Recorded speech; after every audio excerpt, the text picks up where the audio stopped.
Hello YouTube, I just want to say one word to you, just one word, TESOL, T-E-S-O-L.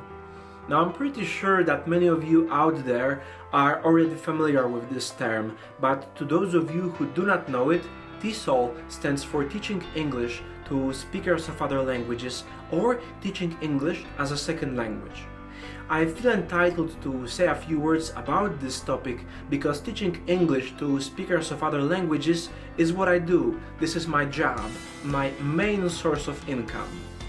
In this video, I would like to share 3 steps which I've sort of invented, and hopefully by going through these 3 steps, you will get an answer as to whether being a TESOL teacher is a viable occupation in your case, dear viewer.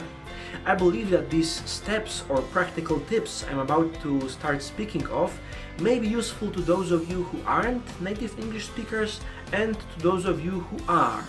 Of course, I will be speaking from my perspective, which is teaching English at my home to Polish people for over 4 years now. I specialize in preparing Polish high school students to their final exams, which in Poland are called matura, and I also specialize in conversations. So if you want your spoken English to get better, you come to me. Before I start speaking about these 3 steps, let me add that they are in order of importance. So they are from the most important step number 1 through perhaps a little less important step number 2 to the least important step number 3. So without further ado, let's start. The first step, Knack for English. If you want to be a good TESOL teacher, you should have a knack for English. Be passionate about it.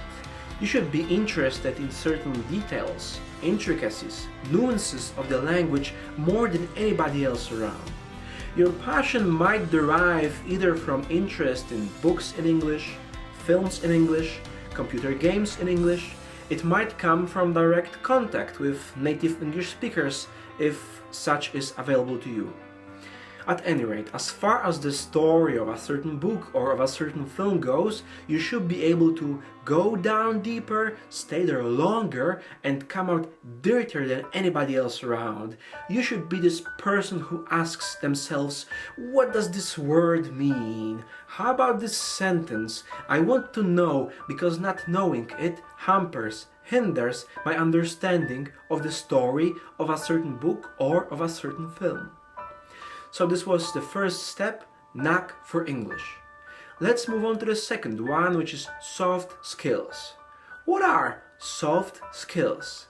Well, they are currently making their way into being very popular. Soft skills are closely related to the so-called emotional intelligence.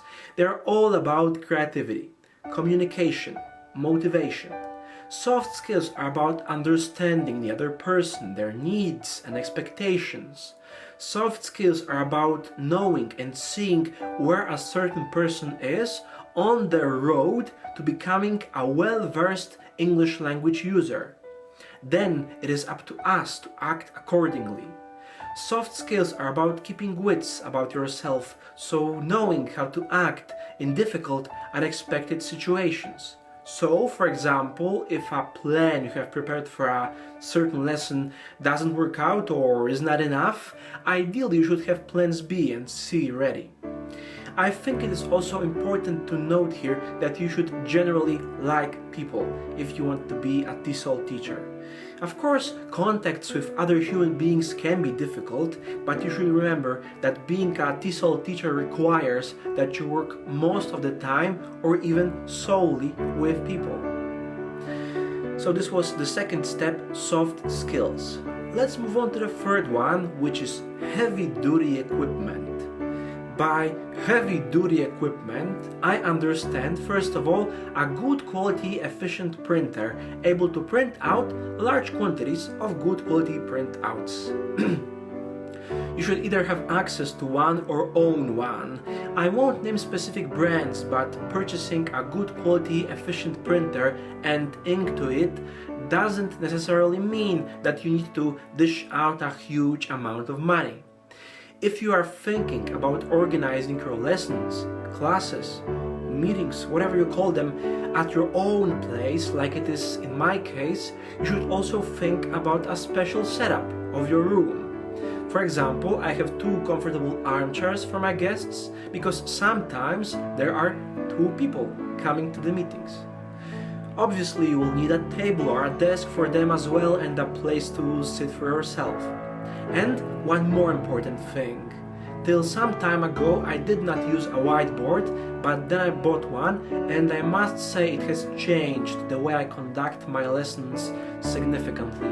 So I would strongly encourage you to go and get a whiteboard should you consider becoming a TESOL teacher. So there you have it. 3 steps which might be helpful if you are pondering becoming a TESOL teacher. The first one, Knack for English. The second one, soft skills. And the third one, heavy-duty equipment. To wrap everything up, I will say a sentence which I hope to some extent is my own motto. Don't be skimpy or you'll look wimpy. That means be generous with your students. Give a bit of yourself out there. Give yourself to the dark side of TESOL. Speak and listen as much as you should. Share as much experience with English as you can and provide as many printouts as is necessary. This way your lessons won't look wimpy, poor or weak.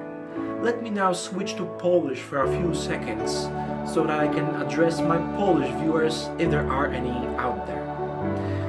Dzięki za oglądanie. Jeżeli poszukujesz nauczyciela bądź korepetytora języka angielskiego, zachęcam do kontaktu, a być może będę mógł pomóc.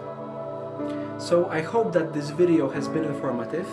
If you have any comments, questions, thoughts, please do not hesitate to write them down in the comments section below. I am eager to read all of them.